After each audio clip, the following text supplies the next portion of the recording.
नमस्कार विद्यार्थी मित्रांनो, आज आपण भारतीय अर्थव्यवस्था या विषयाची परीक्षाभिमुख प्राथमिक ओळख करून घेणार आहोत।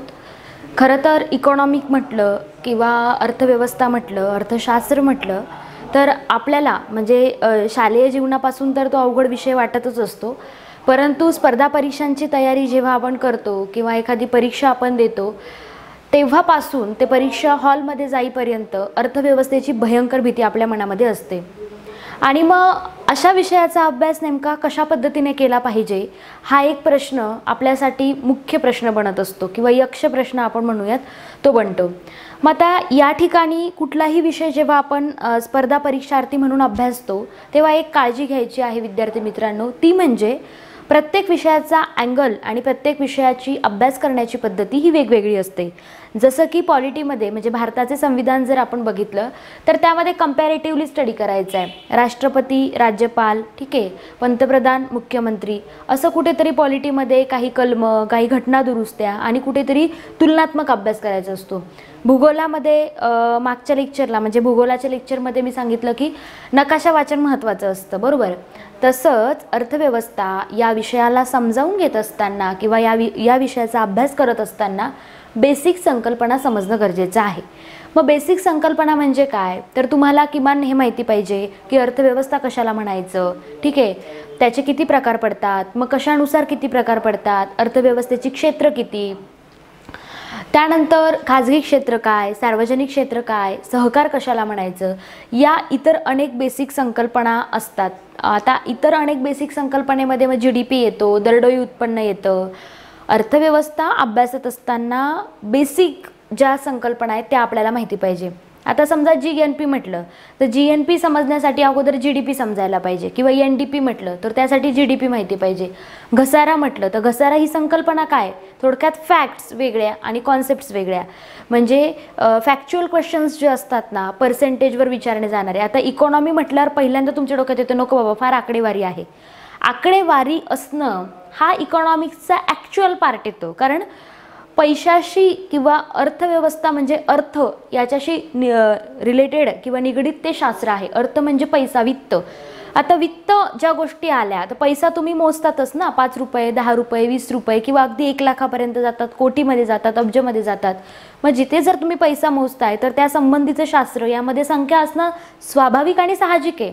आता ते ज्या विद्यार्थ्यांना कुठेतरी हा प्रश्न येतो की इकॉनॉमिक्समध्ये इतक्या संख्या का, तर तुमचं म्हणणं असं झालं की मराठी व्याकरणामध्ये वर्णमाला का, म्हणजे अशा पद्धतीने तुम्ही जेव्हा डिस्कस करतात की इकॉनॉमिक्समध्ये फारच आकडेवारी आहे बाबा, तेवढी आकडेवारी माझ्या लक्षात राहत नाही, मग ते असं म्हणण्यासारखं झालं की मराठी व्याकरणात वर्णमाला का आली। तर एक लक्षात घ्या, प्रत्येक विषयाच्या अभ्यासण्याच्या पद्धतीचा अँगल वेगवेगळा असतो। आता प्रत्येक विद्यार्थ्याला कदाचित अर्थशास्त्र अवघड जात असेल, काहींना सोपा जात असेल, काहींना अवघड जात असेल, पण ओव्हर अँड ऑल म्हणजे जनरली आपण अर्थव्यवस्थेबद्दल बोलत असताना किंवा इकॉनॉमिक्सबद्दल बोलत असताना बेसिकली तो सर्वांना अवघड जातो असं समजून या ठिकाणी मी आजचं लेक्चर कन्सिडर करणार आहे। कारण डिपार्टमेंट PSI पूर्वपरीक्षेला जेव्हा तुम्हाला इकॉनॉमिक्स विचारलं जातं तर त्या परीक्षेमध्ये म्हणजे मागच्या वर्षांच्या प्रश्नपत्रिकेचं जर तुमचं आकलन एव्हाना चांगलं झालं असेल तर तुम्हाला हे लक्षात आलं असेल की बजेट म्हणजे अर्थसंकल्प विचारण्यात येतो। त्यामध्ये आकडेवारी असते की कोणत्या क्षेत्राला किती टक्के सबसिडी दिलं आहे किंवा किती टक्के दिलेले आहेत। त्यानंतर आंतरराष्ट्रीय संस्था असतील म्हणजे आंतरराष्ट्रीय नाणेनिधी असेल, G7 असेल, त्यानंतर त्या ठिकाणी WTO असेल, WB असेल म्हणजे वर्ल्ड बँक असेल, अशा बऱ्याच आंतरराष्ट्रीय संस्था आहेत, त्यांचे संक्षिप्त रूप सार्क आहे, बरोबर, बिमस्टेक, म्हणजे अशा भरपूर आहेत आंतरराष्ट्रीय संस्था। मग अशाच आंतरराष्ट्रीय संस्थेचे संक्षिप्त रूप लॉंग फॉर्म इकॉनॉमिक्समध्ये विचारले जातात। GDP म्हणजे काय, बेसिक कॉन्सेप्ट आहे, अगदी ज्याला स्पर्धा परीक्षा करणारा प्रत्येक विद्यार्थी त्याला GDP माहीत जर नसलं तर तो खरंच स्पर्धा परीक्षा करतो का, हा पहिला प्रश्न या ठिकाणी क्रिएट होतो। मुद्दा काय आहे विद्यार्थी मित्रांनो एवढं सगळं सांगण्याची की तुम्हाला अर्थव्यवस्थेचा अभ्यास करण्यापूर्वी किंवा अभ्यासाला जर तुम्ही सुरुवात केलेली असेल तर तुम्हाला बेसिक संकल्पना क्लिअर असणं गरजेचं आहे। आणि त्याचमुळे आजच्या लेक्चरमध्ये मी भारतीय अर्थव्यवस्थेचा परीक्षाभिमुख आढावा घेण्याचं ठरवलं। परीक्षाभिमुख आढावा म्हणजेच काय, तर या प्रकरणाचे थोडक्यात तुम्हाला काही क्वेश्चन्स म्हणजेच प्रश्न विचारले जाऊ शकतात. आता मी सगळे प्रकरण आणि सगळं अर्थव्यवस्था नाही घेणार या लेक्चरमध्ये, कारण एका लेक्चरमध्ये आपण काय काय कव्हर करणार. ठीक आहे, तर बेसिक समजून घेऊ की काय आहे अर्थव्यवस्था, अर्थव्यवस्थेची क्षेत्र काय आहेत. ठीक आहे, तर बघा विद्यार्थी मित्रांनो, या ठिकाणी उत्पादन, त्यानंतर विभाजन, त्यानंतर विनिमय आणि उपभोग या आर्थिक व्यवहारांशी निगडीत ज्या संस्था असतात, संघटना असतात, त्यांच्या एकत्रीकरणाला किंवा त्यांपासून तयार होणाऱ्या व्यवस्थेला अर्थव्यवस्था असं म्हटलं जातं. म्हणजे भारतीय अर्थव्यवस्था, यामध्ये भारताची अर्थव्यवस्था असा बोध होतो. भारत म्हणजे भारत देश, परंतु अर्थव्यवस्था म्हणजे नेमकं काय, तर उत्पादन म्हणजे जे तुम्ही उत्पादित करतात. ठीक आहे, मग ते दुकानातून करत असाल, शेतीतून करत असाल किंवा इतरत्र उत्पादित करत असाल माल, ते उत्पादन. त्यानंतर त्याचं विभाजन म्हणजे डिस्ट्रीब्युशन करणं, विनिमय म्हणजे एक्सचेंज करणं, आणि त्यानंतर त्याचा उपभोग म्हणजे कन्झम्पशन. ओके, आता बऱ्यापैकी आपल्याला एकतर इंग्रजीमधून पण थोड्याफार संकल्पनांची माहिती पाहिजे आणि मराठीतून तर. मग उत्पादन, विभाजन, विनिमय आणि उपभोग हे आर्थिक व्यवहार झाले, आणि या आर्थिक व्यवहारांशी निगडीत ज्या संस्था आणि संघटना कार्य करतात तर त्यांच्या व्यवस्थेला आपण म्हणतो अर्थव्यवस्था. ठीक आहे, तर अर्थव्यवस्था कशाला म्हणायचं हे तर तुम्हाला आता समजलं असेल. आता या अर्थव्यवस्थेकडे बघत असताना अर्थव्यवस्थेचे दोन प्रकार पडतात. दोन प्रकार म्हणजे कशा पद्धतीने पडतात तर ते समजावून घेऊ. उत्पादन साधनांची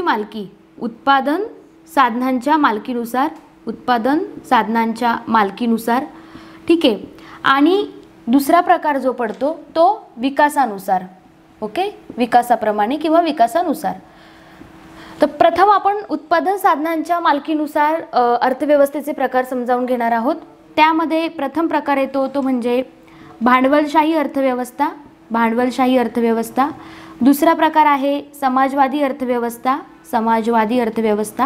आणि तिसरा प्रकार आहे मिश्र किंवा तुम्ही त्याला संमिश्र अर्थव्यवस्था असं पण म्हणू शकता.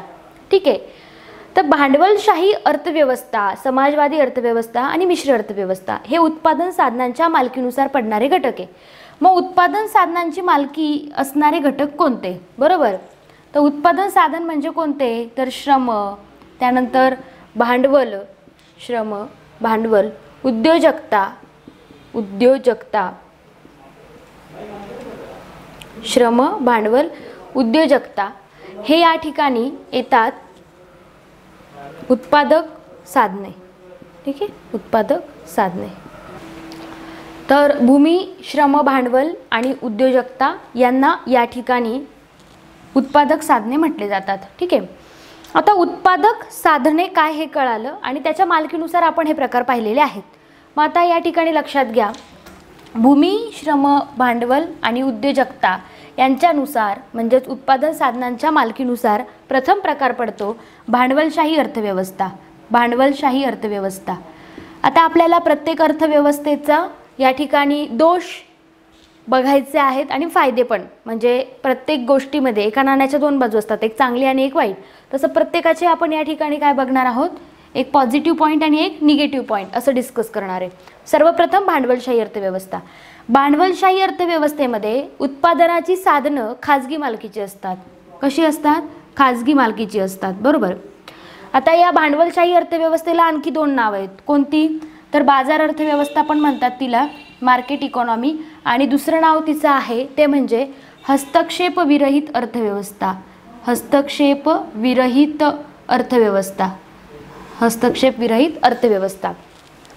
बघा, आता या ठिकाणी उत्पादनाची साधनं भांडवलशाही अर्थव्यवस्थेमध्ये खाजगी मालकीची आहेत. ठीक आहे, कोणत्या मालकीची आहेत, खाजगी मालकीची आहेत.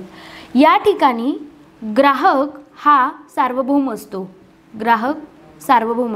आता आपण याचं वैशिष्ट्य बघतोय किंवा लक्षणं बघतोय भांडवलशाही अर्थव्यवस्थेची, आणि नंतर आपण दोष किंवा तोटे समजावून घेऊ. पहिली गोष्ट तर उत्पादनाची साधनं खाजगी मालकीची आहेत, ग्राहक हा सार्वभौम असतो. या ठिकाणी फक्त आणि फक्त नफा कमवण्याच्या दृष्टिकोनातून उत्पादन केलं जातं. भांडवलशाही अर्थव्यवस्था यामध्ये नफा कमवण्याच्या दृष्टिकोनातून उत्पादन केलं जातं, त्यामुळे सामाजिक न्याय काही साधला जात नाही. वस्तू आणि सेवा यांच्या ज्या किमती आहेत यामध्ये जे व्यापारी आहेत ते ती किंमत ठरवतात, म्हणजे सरकारचा यात हस्तक्षेप होत नाही म्हणून तिला हस्तक्षेप विरहित अर्थव्यवस्था म्हणतात. तर वस्तू आणि सेवांच्या ज्या किमती आहेत या मागणी व पुरवठ्या यानुसार ठरल्या जातात, त्यामुळे त्याला बाजार अर्थव्यवस्था, मार्केट इकॉनॉमी असं पण भांडवलशाही अर्थव्यवस्थेला म्हटलं जातं. सर्वप्रथम तुम्हाला एक कॉमन फॅक्ट लक्षात आली पाहिजे की भांडवलशाही म्हटलं तर खाजगी म्हणजे उत्पादनाची साधनं ही खाजगी मालकीची आहेत. किमती कोण ठरवणार आहेत, तर बाजार यंत्रणानुसार किंवा बाजार यंत्रणेकरवी किमती ठरवल्या जाणार आहेत. सरकारचा हस्तक्षेप नाही म्हणून ती हस्तक्षेप विरहित अर्थव्यवस्था आहे. तर त्या किमती मागणी व पुरवठ्यानुसार ठरवल्या जातात म्हणून तिला बाजार अर्थव्यवस्था म्हणतात. इथे ग्राहक सार्वभौम असतो. ग्राहकाच्या प्रत्येक चॉईसनुसार त्याला ती वस्तू म्हणजे त्याच्या मागणीनुसार त्याला पुरवठा केला जातो. म्हणून नफा कमावणं हे प्राथमिक उद्दिष्ट असल्या कारणास्तव इथे सामाजिक न्याय साधलं जात नाही. तर भांडवलशाही अर्थव्यवस्था तुम्हाला समजली असेल. भांडवलशाही अर्थव्यवस्थेनंतर आपण जाणार आहोत समाजवादी अर्थव्यवस्थेकडे. परंतु समाजवादी अर्थव्यवस्थेकडे जाण्यापूर्वी सर्वात महत्त्वाचा पॉईंट आहे याचा तोटा काय. तर पहिली गोष्ट, सामाजिक न्याय साधलं गेलं नाही, सामान्य ग्राहकाचा विचार केला नाही. का नाही केला, कारण किमती बाजार यंत्रणेनुसार ठरवल्या जात होत्या, मागणी पुरवठ्यानुसार ठरवल्या जात होत्या आणि ग्राहक सार्वभौम होता. म्हणजे नफा कमवणं हे प्राथमिक उद्दिष्ट आहे किंवा जास्तीत जास्त नफा कमवण्याच्या दृष्टिकोनातून उत्पादन केलं गेलं. दॅट्स वाय या ठिकाणी सामाजिक हित साध्य झालेलं नाही. हा याचा प्रमुख तोटा किंवा हा एक प्रमुख दोष आहे. दुसरा दोष आहे आर्थिक केंद्रीकरण होतं. संपत्ती एका ठिकाणी एकवटणं म्हणजे केंद्रीकरण होणं. आर्थिक केंद्रीकरण म्हणजे संपत्तीचं किंवा पैशांचं, मालमत्तेचं एका ठिकाणी केंद्रीकरण होतं. तर हे दोन दोष भांडवलशाही अर्थव्यवस्थेत आढळतात. ॲज कम्पेअर टू भांडवलशाही अर्थव्यवस्था आपण जर सामाजिक अर्थव्यवस्थेकडे बघितलं, सामाजिक म्हणण्यापेक्षा समाजवादी म्हणूयात आपण, समाजवादी अर्थव्यवस्थेकडे बघितलं तर अगदी भांडवलशाहीच्या विरुद्ध समाजवादी अर्थव्यवस्था येते. जर भांडवलशाहीमध्ये उत्पादनाची साधनं खाजगी मालकीची होती तर ती इथे सरकारी मालकीची आहेत. उत्पादनाची साधनं सरकारी मालकीची असतात. कुठे? समाजवादी अर्थव्यवस्थेमध्ये. दुसरा पॉईंट काय आहे, इथे ग्राहक हा सार्वभौम नसतो. ग्राहक सार्वभौम नसतो का? कारण इथे सामाजिक न्याय साधण्यासाठी म्हणजेच कुठेतरी नफा कमावणं हा समाजवादी अर्थव्यवस्थेचा उद्देश नाही. सर्वसामान्य ग्राहकाचा विचार करणं आणि त्या दृष्टिकोनातून उत्पादन करणं म्हणजे सामाजिक न्याय साधणं, सर्वसामान्याचा विचार करणं हे या समाजवादी अर्थव्यवस्थेचं प्रमुख काय आहे, टार्गेट आहे किंवा हेतू आहे किंवा उद्दिष्ट आहे. समाजवादी अर्थव्यवस्थेमध्ये जर आपण बघितलं तर वस्तू आणि सेवांच्या किमती ह्या कुठेतरी सार्वजनिक म्हणजे सरकारकडून ठरलेल्या असतात. ठीक आहे. समाजवादी अर्थव्यवस्था यामध्ये प्रमुख लक्षण जे आहे ते म्हणजे उत्पादनाची साधनं सरकारी मालकीची आहेत. ग्राहक इथे सार्वभौम नसणार आहे कारण सर्वसामान्य जनतेचा विचार केला जाणार आहे आणि प्रत्येकाच्या चॉईसेस जर लक्षात घेतल्या तर त्या तळागाळातल्या ग्राहकांपर्यंत पोहोचता येणार नाही. सामाजिक न्याय साधणं हे याचं प्रमुख काय आहे, उद्दिष्ट आहे. तर समाजवादीच्या विरुद्ध भांडवलशाही किंवा भांडवलशाहीच्या विरुद्ध समाजवादी. आता इथे असं होऊ शकतं की ज्याची सत्ता आली किंवा ज्याचं सरकार आलं त्याचं केंद्रीकरण किंवा एक प्रकारे आपण म्हणतो त्याचं वर्चस्व या अर्थव्यवस्थेमध्ये निर्माण होऊ शकतं. ठीक आहे. तर समाजवादी अर्थव्यवस्था समजली असेल. समाजवादी अर्थव्यवस्थेनंतर आपण वळत आहोत मिश्र अर्थव्यवस्थेकडे. आता मिश्र अर्थव्यवस्थेच्या शब्दावरून किंवा त्या कॉन्सेप्टवरूनच तुम्हाला बऱ्यापैकी समजलं असेल की मिश्र म्हणजे काय, तर मिक्सचर. मिश्र म्हणजे काय, तर मिश्रण किंवा मिक्सचर. समाजवादी अर्थव्यवस्था आणि भांडवलशाही अर्थव्यवस्था या दोघा अर्थव्यवस्थेमधले जे दोष आहेत ते दोष वगळून, ओके, दोष वगळायचे आहेत. दोष वगळणे कोणाचे, तर समाजवादी आणि भांडवलशाही अर्थव्यवस्थेचे. मग दोष वगळणं म्हणजे गुणांचा स्वीकार करणं आणि त्या गुणांचा स्वीकार करून नवीन अर्थव्यवस्था जी तयार होणार आहे तिला म्हटलं जातं मिश्र अर्थव्यवस्था किंवा संमिश्र अर्थव्यवस्था. ठीक आहे. तर आता मिश्र अर्थव्यवस्थेमध्ये दोघांचं सह अस्तित्व राहणार आहे, समाजवादीचं पण आणि भांडवलशाहीचं पण. म्हणजे उत्पादनाची जी साधनं आहे ती खाजगी आणि सार्वजनिक किंवा सरकारची अशी दोघांची मालकी असणार आहे आणि तशा अर्थव्यवस्थेला आपण मिश्र अर्थव्यवस्था म्हणतो. आता खरं तर 1991 पासून जे आपण खाऊजा धोरण LPG पॉलिसी ज्याला तुम्ही म्हणतात, जसं की खाजगीकरण, जागतिकीकरण आणि उदारीकरण, या 1991च्या अर्थव्यवस्थेच्या धोरणापासून आपल्या अर्थव्यवस्थेचा म्हणजे भारतीय अर्थव्यवस्थेचा जो प्रवास आहे हा मिश्र अर्थव्यवस्थेकडून मुक्त अर्थव्यवस्थेकडे आहे. प्रश्न विचारला गेला तर आत्ता आपला प्रवास कसा आहे? मिश्रकडून मुक्तकडे, मुक्त अर्थव्यवस्थेकडे जात आहोत. 1991 नंतरचा प्रवास सांगते मी. तर आपण 3 अर्थव्यवस्थेचा आढावा घेतला, भांडवलशाही, त्यानंतर समाजवादी आणि त्यानंतर मिश्र. मिश्रमध्ये दोघांचं पण सहअस्तित्व असणार आहे. फक्त भांडवलशाही आणि समाजवादीतले दोष, त्या अर्थव्यवस्थेमध्ये असलेले दोष वगळून त्यांचा गुणांचा स्वीकार करून जी अर्थव्यवस्था तयार होते तिला मिश्र अर्थव्यवस्था म्हणतात. ठीक आहे. आता आपण हे बेसिक बघितलं की समाजवादी, भांडवलशाही आणि मिश्र अर्थव्यवस्था नेमकं कशाला म्हणायचं. परंतु त्याच्याही पलीकडे जाऊन हे झाले उत्पादन साधनांच्या मालकीनुसारचे प्रकार. परंतु विकासाच्या दृष्टिकोनातून, म्हणजे विकास जर हा दृष्टिकोन ठेवला तर विकासाच्या दृष्टिकोनातून अर्थव्यवस्थेचे पुन्हा 2 प्रकार पडतात. एक आहे विकसित अर्थव्यवस्था, विकसित अर्थव्यवस्था, आणि दुसरा आहे विकसनशील अर्थव्यवस्था. विकसनशील अर्थव्यवस्था म्हणजेच डेव्हलप्ड इकॉनॉमी आणि डेव्हलपिंग इकॉनॉमी. तर विकसित डेव्हलप्ड इकॉनॉमीबद्दल मी बोलते आहे. बघा, कॉमन लक्षणं असतात किंवा एक सर्वसाधारण लक्षणं कशी असतात विकसित अर्थव्यवस्थेचे. सर्वप्रथम विकसित अर्थव्यवस्थेमध्ये कमी लोकसंख्या, त्यानंतर दरडोई दर जो आहे, दरडोई उत्पन्न, राष्ट्रीय दरडोई उत्पन्न याचा दर कसा असतो? जास्त असतो. त्यानंतर इथे साक्षरतेचं प्रमाण काय असतं? जास्त असतं. मी विकसित अर्थव्यवस्थेबद्दल बोलत आहे. साक्षरतेचा दर जास्त. त्यानंतर घटता जन्मदर व मृत्यूदर, घटता जन्म व मृत्यूदर हे लक्षणं आपण डिस्कस करतोय किंवा समजावून घेतोय की विकसित अर्थव्यवस्था आणि विकसनशील अर्थव्यवस्था यामध्ये फरक करत असताना त्याची लक्षणं कोणती. आपण बघत आहोत विकसित अर्थव्यवस्थेचं लक्षण कमी लोकसंख्या, त्यानंतर दरडोई उत्पन्नचा रेट जास्त आहे, साक्षरता जास्त, घटता जन्मदर व घटता मृत्यूदर. आणि त्यानंतर जर आपण बघितलं तर या ठिकाणी औद्योगिकरण व शहरीकरणाचा वाढता वेग, औद्योगिकरण व शहरीकरणाचा वाढता वेग ही झाली लक्षणं कुणाची? विकसितची. याच्या विरुद्ध जी लक्षणं असतील ती कुणाची असतील? विकसनशीलची. पण विकसित राष्ट्रांमधले ही लक्षणं बघता आज जगामध्ये कोण विकसित आहे? USA झालं, UK झालं, यांसारखे म्हणजे युनायटेड स्टेट ऑफ अमेरिका झालं, म्हणजे संयुक्त, आपण या ठिकाणी जर बघितलं तर अमेरिका, ब्रिटन यांसारखी जी राष्ट्र आहेत ही विकसित डेव्हलप्ड कंट्रीमध्ये मोडतात किंवा त्या डेव्हलप्ड इकॉनॉमीमध्ये मोडतात. परंतु विकसनशीलचा जर विचार केला तर याच्या व्हर्सेस कोण येतं? डेव्हलपिंग. मग आता याला मला सांगा, याच्या विरुद्ध लक्षणं दिसत आहे, मग त्याला डेव्हलपिंग का म्हटलंय? अनडेव्हलप का नाही म्हटलं किंवा नॉन डेव्हलप का नाही म्हटलं? डेव्हलपिंग याच्यासाठी म्हटलं किंवा विकसनशील असं म्हटलं याच्यासाठी म्हटलं कारण ती जी राष्ट्र येतात विकसनशील अर्थव्यवस्था या गटात जे काही देश येतात, जे काही राष्ट्र येतात ते त्यांच्या अर्थव्यवस्थेला सुधारण्यासाठी प्रयत्न करत आहे, इम्प्रूव्हमेंटसाठी ते ट्राय करतायत, प्रयत्न करतायत, म्हणून त्यांना आपण विकसनशील म्हणजेच डेव्हलपिंग इकॉनॉमीमध्ये त्या गटामध्ये समावेश केला आहे. मग ज्याचं दरडोई उत्पन्नाचा वेग कमी किंवा कमी दरडोई उत्पन्न, साक्षरतेचा दर कमी, लोकसंख्या जास्त, कमी शहरीकरण, कमी औद्योगिकरण, त्यानंतर वाढती जी लोकसंख्या आहे यांसारखे जे इतर लक्षणं आहेत ते कुठे येतात? विकसनशील अर्थव्यवस्थेमध्ये येत असतात. तर आता बेसिकली विकसित अर्थव्यवस्था आणि विकसनशील अर्थव्यवस्था हे आपण बघितलंय.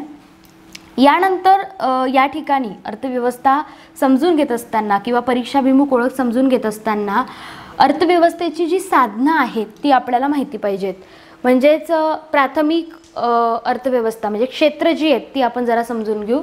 अर्थव्यवस्थेची जी क्षेत्र आहेत, आता आपण आतापर्यंत काय बघितलं? अर्थव्यवस्था कशाला म्हणायचं? अर्थव्यवस्थेचे प्रकार, उत्पादन साधनांच्या मालकीनुसारचे प्रकार आणि विकासानुसारचे प्रकार बघितले. आता आपण बघत आहोत अर्थव्यवस्थेची क्षेत्र. अर्थव्यवस्थेमध्ये एकूण 5 क्षेत्र आहे. प्राथमिक क्षेत्र जे कृषी आली संलग्न असतं, त्यानंतर द्वितीय क्षेत्र ज्याला उद्योग क्षेत्र असं संबोधतात, तृतीय क्षेत्र ज्याला सेवा क्षेत्र असं संबोधलं जातं, चतुर्थ क्षेत्र R&D म्हणजेच माहितीवर आधारित आहे, उच्च शिक्षण प्रक्रिया, त्यानंतर पंचम क्षेत्र हे खरं तर चतुर्थ क्षेत्राचाच भाग मानला जातो. म्हणजे काही अर्थतज्ज्ञांच्या मते पंचक क्षेत्र किंवा पंचम क्षेत्र हे चतुर्थ क्षेत्राचा भाग आहे, परंतु पंचम क्षेत्र हे हायेस्ट डिसिजन मेकिंग आपण या ठिकाणी म्हणतो किंवा उच्च निर्णय प्रक्रियेचा, उच्च निर्णय क्षमतेचा या ठिकाणी समावेश होतो. ओके, म्हणजे जसं की कोर्ट, कॉलेजेस किंवा अतिशय हायेस्ट पीकला, हायेस्ट पॉईंटला जे डिसिजन मेकिंग आहे, युनिव्हर्सिटीज झालं किंवा काही आंतरराष्ट्रीय संस्था असतील, ते सगळं कुठे येणार आहे, हायेस्ट निर्णय कुठे येणार आहे, पंचम क्षेत्रामध्ये येणार आहे. चतुर्थ क्षेत्रामध्ये माहितीचा संबंध म्हणजे R&D, रिसर्च अँड डेव्हलपमेंट म्हणतो ना आपण, संशोधन आणि विकास, त्याचा संबंध या चतुर्थ क्षेत्रात येतो. तृतीय क्षेत्रामध्ये सेवा, मग आता सेवा कोणत्या येतात, तो व्यापार किंवा इतर ज्या काही सेवा येतील, दळणवळण वगैरे, या कुठे येतात, तृतीय क्षेत्रात येतात. मग आता प्राथमिक क्षेत्र आणि द्वितीय क्षेत्र आणि तृतीय क्षेत्र यांचा एकमेकांशी संबंध कसा आहे, आंतरिक संबंध कसा आहे. प्राथमिक क्षेत्र म्हणजे काय, जे प्राथमिक आहे, म्हणजे कृषी संलग्न रिलेटेड किंवा कृषी व संलग्न संबंधित क्षेत्र म्हणून प्राथमिक क्षेत्राला ओळखलं जातं. समजा तुम्ही शेती करता तर तुम्ही कोणत्या क्षेत्रामध्ये मोडता, तुम्ही कृषी मध्ये मोडता. शेतीला जोडधंदा म्हणून जेव्हा तुम्ही मासेमारी करतात, जेव्हा तुम्ही खाणकाम करतात किंवा इतर काही ढोरे पाळण्याचा व्यवसाय करत असाल तर तुम्ही प्राथमिक क्षेत्रामध्ये मोडतात. परंतु प्राथमिक क्षेत्रामधून ज्या वस्तू मिळतात त्याच्यावर एक प्रोसेस केली जाते, प्रक्रिया केली जाते आणि त्यानंतर नवीन वस्तू तयार केल्या जातात, ते म्हणजे द्वितीय क्षेत्र. द्वितीय क्षेत्र म्हणजे जसं समजा आता प्राथमिक क्षेत्रातून म्हणजे जमिनीतून तुम्ही काय केली, माती काढली, तिला प्रोसेस केलं किंवा प्रक्रिया केली, ती तुम्ही बांधकामासाठी वापरली, बांधकाम, त्यानंतर कारखानदारी इत्यादींसाठी वापरली, तर तुम्ही कुठे येतात, द्वितीय क्षेत्रात, म्हणजे तुम्ही उद्योग क्षेत्रामध्ये येता. आणि तृतीय क्षेत्र म्हणजे सेवा देणारं क्षेत्र. ठीक आहे, म्हणजे प्राथमिक आणि द्वितीय क्षेत्राला पूरक क्षेत्र म्हणून तृतीय क्षेत्राला ओळखलं जातं, जे की सेवा देणारं क्षेत्र, व्यापार सेवा असेल किंवा दळणवळण असेल, यांसारख्या सेवा या तृतीय क्षेत्रामध्ये मोडतात.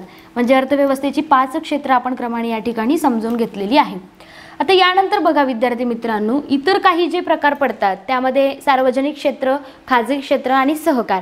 सार्वजनिक म्हणजे सरकार किंवा सार्वजनिक वस्तूंशी संबंधित ते क्षेत्र आलं. खाजगी म्हणजे जसं की आपण बघितलं भांडवलशाही अर्थव्यवस्थेमध्ये, खाजगी म्हणजे खाजगी व्यापारी वगैरे, खाजगी, तिथे सरकारी मालकी येत नाही. आणि सहकार, आता सहकार म्हणजे खरं तर खाजगी क्षेत्राचाच तो उपप्रकार मानला जातो. सहकारामध्ये मालकी खाजगीच असते, परंतु व्यक्तीची नसून ती समूहाची असते. म्हणजे सहकारला जर बघायचं झालं तर सहकारमध्ये मालकी ही खाजगी येते, कारण तो खाजगी क्षेत्राचाच उपप्रकार मानला जातो, परंतु ही मालकी एका व्यक्तीची येत नाही तर ती समूहाची येते. म्हणजे भांडवल कोणी किती पण आणू दे, परंतु सहकारी या क्षेत्राचा जो कारभार आहे तो कोणत्या तत्वावर चालतो, तर तो एक सभासद आणि एक मत, कोणाचं किती पण भांडवल जरी असलं तरी एक सभासद एक मत या तत्वावरती सहकारी या क्षेत्राचा कारभार चालत असतो. तर बघा विद्यार्थी मित्रांनो, जे काही लेक्चर आहे किंवा जी काही इन्फॉर्मेशन मी तुमच्यासोबत डिस्कस केली, ज्या काही कॉन्सेप्ट मी तुमच्यासोबत आत्ता रिलेटेड द इकॉनॉमी डिस्कस केल्या, त्या आपण पुन्हा एक फास्टमध्ये रिव्हिजन घेऊयात. पहिल्यांदा आपण डिस्कस केलं की व्हॉट इज इकॉनॉमी, म्हणजे अर्थव्यवस्था कशाला म्हणायचं. तर अर्थव्यवस्था कशाला म्हटलं होतं, जरा थोडंसं माझ्यासोबत तुम्ही रिकॉल करायचं आहे. आपण जे लेक्चर बघितलं त्यातलं एक एक स्टेप आपण रिकॉल करत जाऊया. तर अर्थव्यवस्था कशाला म्हटलं गेलेलं आहे, अर्थव्यवस्था म्हणजेच उत्पादन, विभाजन, विनिमय आणि उपभोग या 4 प्रकारच्या आर्थिक व्यवहारांशी निगडीत ज्या संस्था किंवा संघटना आहे त्याच्या व्यवस्थेला किंवा त्यांच्या व्यवस्थेला अर्थव्यवस्था म्हटलं गेलं. अर्थव्यवस्थेचे 2 विभाग आपण किंवा भाग पाडले होते, 2 प्रकार आपण डिस्कस केले होते. त्यामध्ये उत्पादन साधनांच्या मालकीनुसार भांडवलशाही अर्थव्यवस्था, समाजवादी अर्थव्यवस्था आणि त्यानंतर मिश्र अर्थव्यवस्था बघितली होती. विकासानुसार विकसित अर्थव्यवस्था आणि विकसनशील अर्थव्यवस्था. जसं की विकसित अर्थव्यवस्थेमध्ये USA, UK यांसारख्या राष्ट्रांचा किंवा देशांचा समावेश होत होता, तसंच विकसनशील अर्थव्यवस्थेमध्ये पाकिस्तान, श्रीलंका, म्यानमार यांसारख्या देशांचा समावेश होतो. भांडवलशाही अर्थव्यवस्थेमध्ये उत्पादनाची साधनं खाजगी मालकीची असतात, त्यामध्ये ग्राहक हा सार्वभौम असतो. नफा कमवणं हा एक उद्देश असल्याने सामाजिक न्याय साधला जात नाही.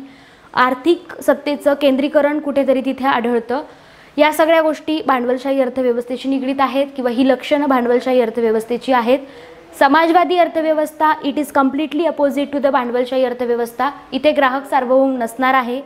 त्यानंतर सामाजिक न्याय साध्य होणार आहे. उत्पादनाची साधनं ही खाजगी मालकीची नसून सार्वजनिक किंवा सरकारी मालकीची असणार आहे.